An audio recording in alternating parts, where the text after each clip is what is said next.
my sincerest hope and my prayer is that we will, as a nation, be able to leave the future generations with a country and a planet safer and better than the one that was left for us. How does Marco Rubio really see the world?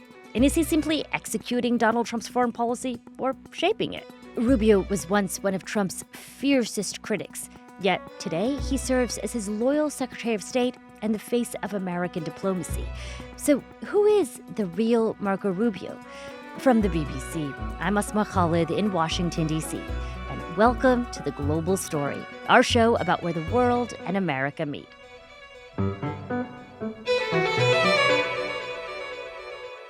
Tom Bateman, it's great to have you here in the studio, in person, in the flesh here on The Global Story. Thank you so much for coming in. It's great to be here, Asma. Thank you for having me. Tom, the reason I wanted us to have this conversation today is because Marco Rubio's name has begun to bubble up more in the political conversations here in the U.S.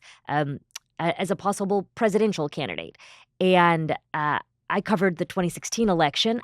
I remember being at events covering Marco Rubio. And that version of Marco Rubio sounds different than the Rubio we see today in the Trump administration. And you do a lot of things, Tom, but one of your primary responsibilities is covering the State Department. You've spent a lot of time with Marco Rubio in this second Trump administration. What's he like?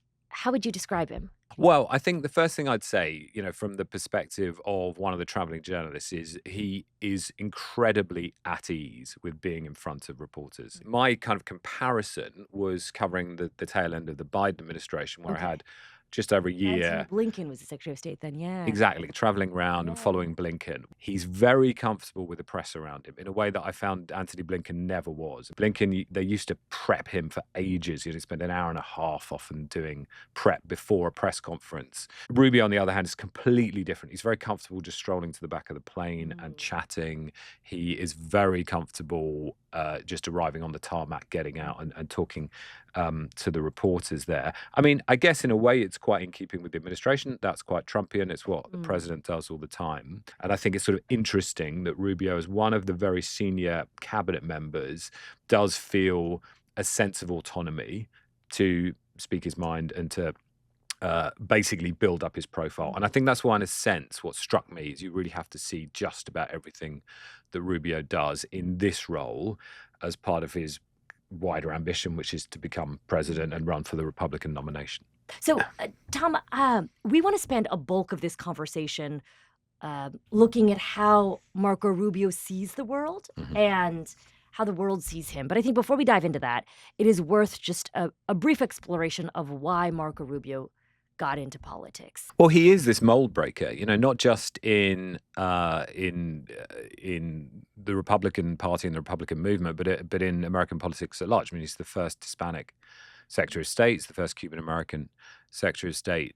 He was born in 1971 in Miami, the son of Cuban immigrant parents, but who had left Cuba actually before the Castro Communist Revolution in the late 1950s, just a few years before, although he had, according to the biographies you read of him, very much lent into that sort of Cuban Miami exile experience, anti the Castro regime, really pushing hard against it. That became a core part of his identity. And you talk about the immigration stuff. I mean, certainly he was, he did work with the son of undocumented migrant laborers. That was part of his early work as a local politician as he worked his way up that system, and then became a representative in the Florida House for the Republican Party. And I think the first Cuban American Speaker of the House there, so another first.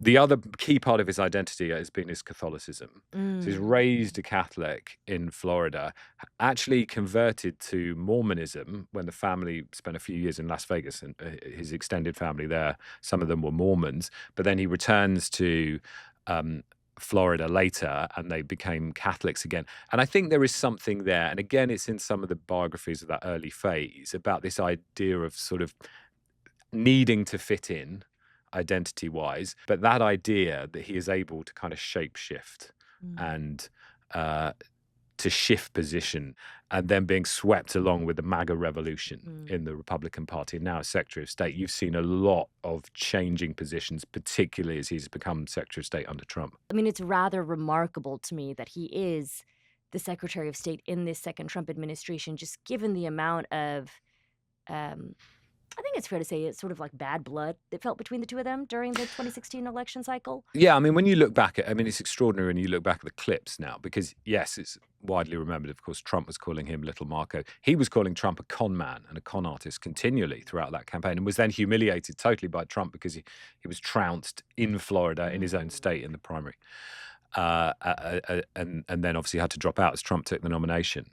But I think in terms of that transition, it has been, incredibly striking in this first year and a half of the Trump presidency on all of the key issues where, as a senator and on the Foreign Relations Committee in the Senate, Rubio is extremely outspoken, really hawkish on China, really hawkish on Russia, calling for some of those punitive US sanctions against Russia under Putin. So on a whole range of issues, and you mentioned immigration, we can talk about USAID, foreign aid development, which has been abandoned almost, completely disintegrated under the Trump administration. He was one of its biggest champions in the past. So on all these issues, you've seen him, as I say, sort of swept along under the Trump MAGA revolution, and has really shifted position quite notably. So, Tom, you describe him having shifted positions, but I'm curious about the opposite end of that question, and that is, has he also personally affected U.S. government policy? Are there ways in which you feel Rubio has really put his stamp on what the Trump administration is doing? His dominant role, I think, as Secretary of State has been over what they call the Western Hemisphere, but the Americas, Latin America. That may be one reason why Trump appointed him, because of his expertise and his background. And that has particularly been on the issue of Venezuela. So remember, we saw Nicolas Maduro, the president of Venezuela. We saw a military raid by the US military at the start of this year into the country. Maduro snatched away and put in a New York jail cell. Now, Rubio says this is about US law enforcement. Critics say this is a blatant breach of the United Nations Charter. You don't just go in and basically invade another country and take its leader. Rubio's fingerprints on that? Well, because, largely, it's something Rubio has always been very vocal on, the issue of Venezuela, but also because it feeds into his positions on Cuba. And he has always seen that Cuba's ability to keep operating its economy has been helped by the sourcing of energy in the form of Venezuelan oil. Its purchases were largely Russia and Cuba and a few other places.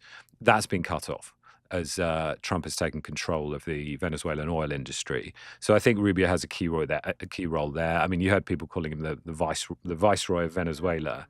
And I think, one of the first trip he did as Secretary of State was to Latin America. We started in Panama. I spoke to just lots of ordinary Panamanians, and people were really worried about what Trump was saying. Because remember, one of the things is saying we're going to take over the Panama Canal. Another thing that just sort of gets forgotten because of the way the administration just kind of moves on. But people were really scared. And I remember talking to one woman who remembered the 1989 invasion under H.W. Bush, when Noriega was deposed by that Republican administration. And they were really, that was a full-scale invasion. Hundreds of people were killed, and people were very scared and thinking, is this going to happen again?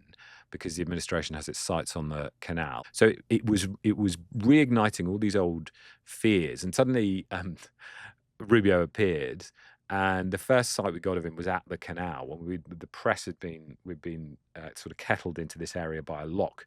And on the other side of the lock was this very large lock building. Rubio disappears over a bridge and wondered where he'd gone. Then suddenly he appears at the top of this building overlooking the Panama Canal. And I just had this image of, here was the Trump administration overlooking its new dominion. And the administration will say this was all about pushing back a Chinese influence in the Latin Americas, and that in the end they had sort of constructive conversations with with President Molino there, who was a conservative and agreed not to do so much work with the Chinese, but had always said, we're not going to hand over the Panama Canal to the Americans. So they were pushing back. You mentioned China there in the context of Latin America. And the Marco Rubio, I recall as a senator, was known for being a China hawk. And I'm curious how much of that has translated into how he operates as Secretary of State. I mean, he was on that trip just recently, right, with President Trump to China. Well, I think very little has translated, basically, because Trump has a very focused position on China, which is yes, sees it as a rival. Yes, he has launched a trade war with it using tariffs. But Trump has this soft spot for basically foreign autocrats in that he admires people who exert unilateral power. And President Xi is one of the people that is at the receiving end of that often with President Trump. Whereas Marco Rubio has been in a far more traditional Republican place on China and has been incredibly hawkish as a senator. The degree to which he opposed China's behavior when he was a senator was signified by the fact that Chinese sanctioned him and he was banned from travel to China. Now that then raises this interesting issue when he traveled with the president to China a few weeks ago. It was a trip I was on Air Force One. Rubio was on the plane as well and was traveling there. But of course, he's got to get into China. How did that happen? Well, the story goes that the Chinese, on all their official documents, changed his name by altering a couple of the symbols, the letters in Mandarin, so that he had a slightly different spelt name as Marco Rubio in Chinese. So that got him into the country, and he does travel on the diplomatic passport. So we've alluded to this a couple of times that Marco Rubio has had to kind of shapeshift and morph into being the man who carries out Donald Trump's foreign policy agenda. And I want to ask you about one other key part of this, and that is Donald Trump's foreign interventions. We talked about it in the context of the Western Hemisphere, but, let's be real, it's not just Venezuela or Cuba. We've seen the Trump administration very involved in Iran. We've heard the President of the United States famously claim that he has ended, is it 9 wars he's now said he ended? I've lost count. I think we're around 9. Around 9, you get a quarter being added at some point. It's 9 and a quarter. But there are still a lot that are going on, right? We talk about Sudan. Gaza has not actually been fully resolved at all. Ukraine. How involved does Marco Rubio want the United States to be in foreign conflicts? I think he comes from the Reaganite wing of the party, which we did sort of invent this idea of peace through strength. So there is ultimately with him an acceptance of the need for foreign interventions, but it's certainly not in any kind of aggressive way like under the George W. Bush administration. And obviously Iraq has sat over the Republican Party as it has over Western politics in general. But the thing that really strikes me is when you really press Rubio on elements of Trump's foreign policy that are, their opponents would argue so egregious that Rubio himself would have opposed this kind of thing as a senator. So if you look at Trump's threat to use force against Greenland, which is the territory of a NATO ally of Denmark, and, for example, the boat strikes in the Caribbean, which is very hard to see any way in which they fit in with international law, what he'll tend to do is, and I've seen him do this so many times, is to basically bounce it all off to Trump, to the president, as clearly giving him ownership of it, but making it sound like a compliment. And he does this a lot. And I'm reminded of, I think it was on Megyn Kelly, where he was asked about Greenland and about the use of force. And he turned it into a tribute, a sort of, this is a unique characteristic of the president, that he's prepared to go, to forcefully state his position when it comes to negotiations to do what's best in the US national interest. Now, that is a way of saying, this is nothing to do with me, Gov, but actually making it sound like a compliment to President Trump. And he does that a lot. And I've noticed it, for example, again, it was actually in the Senate, right at the start of the Iran war. And I'd asked about the Manab school strike, where the Iranians say more than 110 school children were killed in what is now almost universally accepted to be an American missile strike, but the administration still has not accepted responsibility, saying it's investigating. But I put that to him about that strike. Can you tell us what you know? Can you tell us what you know, Mr. Secretary, or the administration knows about the strike on a building in southern Iran that the Iranians are saying was a school? Reports of large numbers of civilians, including children, killed. Yeah. I've seen those reports. I would refer you, not because I'm not trying to answer your question, but I don't want to get it wrong. And his almost immediate response was to say, well, this is an issue for the Department of War. The Department of War would be investigating that if that was our strike, and I would refer your question to them, and I'll make sure they're aware that you have that. Are there indications this was an American missile? Well, clearly, the United States would not deliberately target a school. He's very effective at that, actually, at sort of putting himself in a position where it gives him a sort of plausible deniability. And I do wonder if that is because there is a longer game being played here, which of course is the target being the Republican nomination for the presidency. Another key part of the Trump administration's foreign policy has been challenging traditional U.S. alliances. Alliances, say, with Europe, with NATO, with the United Nations. How interested is Rubio in doing the same and carrying this out? Well, I mean, he has had to become very interested in it because that's the administration's policy. But again, it's not what he has said or appeared to believe in the past. And I think on NATO, it's, striking that here you have a Secretary of State that just 3 years ago, as a senator, co-authored the act of Congress that was designed to prevent any US president unilaterally pulling the United States out of NATO. And some people refer to that as Trump-proofing NATO back in 2023, when it looked as though he might be running for the nomination, but they didn't know if he was going to get it at that point. And Rubio co-sponsored this, believes in NATO to the extent that he was so concerned that a Trump presidency or another Republican president might try and pull the US out, that they made this act of Congress that meant that can't actually happen now. And here you have the same individual as Secretary of State who is having to go on globetrotting tours, ticking off NATO allies for all the reasons that Trump says. Now, I would say more broadly with Rubio, one thing I've sensed, particularly on engagements when it comes to Europe, is there is often a sort of sigh of relief when they know they're dealing with Marco Rubio as opposed to JD Vance or Pete Hegseth, for example, the defense secretary. Because I think there is a feeling, and I remember talking to European officials at a G7 meeting and at NATO meetings about this, that they see him as something like the adult in the room in the administration and somebody that they can still do business with and who will speak in their language. And the most striking example of that was the Munich conference, the Munich Security Conference this year, when after JD Vance had gone last year and basically sort of castigated Europe, told them that they were denying their own voters, the will of their own voters, that the enemy was not the Chinese and the Russians, but the enemy within in Europe. So Rubio went this year and gave them, actually, it was still very critical of Europe. Thank you very much. We gather here today as members of a historic alliance, an alliance that saved and changed the world. When this conference began in 1963, it was in a nation, actually it was on a continent, that was divided against itself. In a way that would have been newsworthy in its own right if it hadn't been for the bar that had been set by JD Vance the year before. But he basically told, it was critical, but told them that Europe and the US still belong together. And he got a standing ovation. But when he got back and Trump was asked about how well he'd done in, I think it was the Board of Peace meeting he had soon after that. And Trump didn't like it, and he said, I was really proud of Marco, a bit too proud, and said, if he does that again, I might have to terminate him.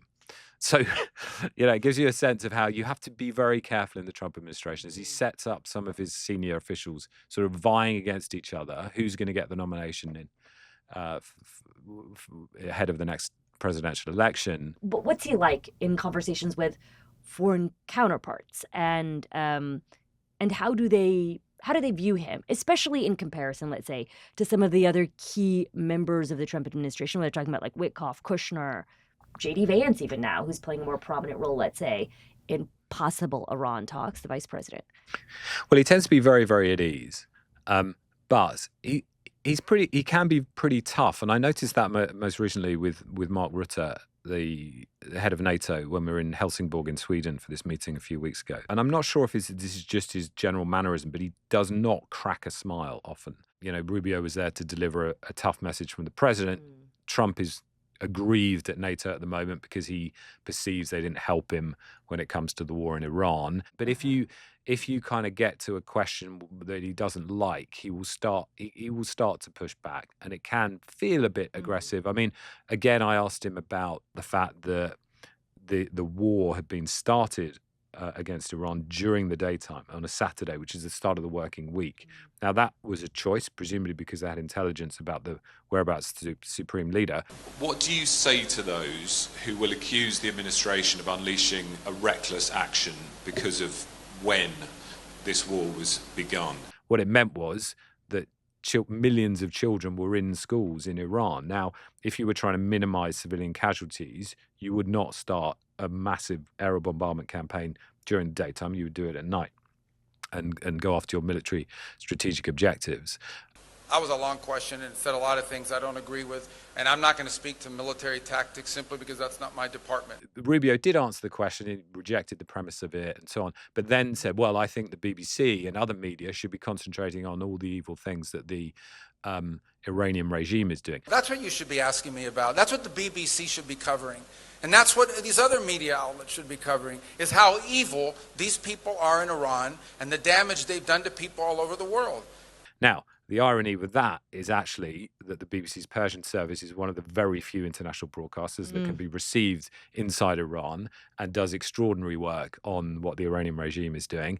But it just gives you a sense of how I think he, if the question gets to a point he doesn't like it, he'll bite back. Tom, we're having this conversation also in the context of American domestic politics, in which Marco Rubio's name is being tossed around among some, you could say, in the political class as a possible candidate for president in 2028. We've seen President Trump suggest that Marco Rubio and JD Vance could run together in the 2028 election. Of course, raises all sorts of questions about which one of them will be on top or not. You described a Rubio who has shifted.